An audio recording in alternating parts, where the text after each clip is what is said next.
Okay, so we just completed the first skim coat. I would not be selling this to my client and passing it on one skim coat.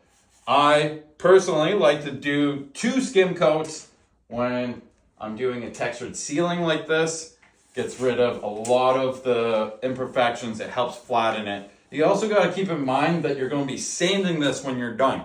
So if you only have one very thin, tight skim coat on it, you're pretty much unsanding that. More so if you sprayed the ceiling and you scraped it down to the board. And if you also sanded it down to the board, then that tape that the builders installed now exposed. And now you have one very thin coat of mud over your tape. So I can already forecast a lot of the people's comments that were making, one coat, one skim coat. I'll forecast what those jobs look like. Those tapes have popped through. It's all cracked because you have this one very thin, tight skim coat over your tape. Because this ceiling is a painted, textured ceiling.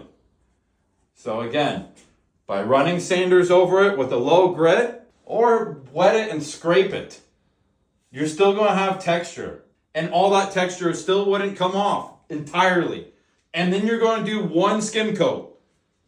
I would love to see how flat that is. But what I did here in this scenario, because this ceiling is a painted, textured ceiling, what I like to do is give it a quick scrape, knock down some of the texture, and start filling.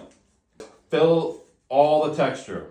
Now, as I said today, we've done a skim coat by using a roller and skimming blades. And I will do a second skim coat just to make it that much better, that much flatter, that much nicer, and then I will be sanding it down.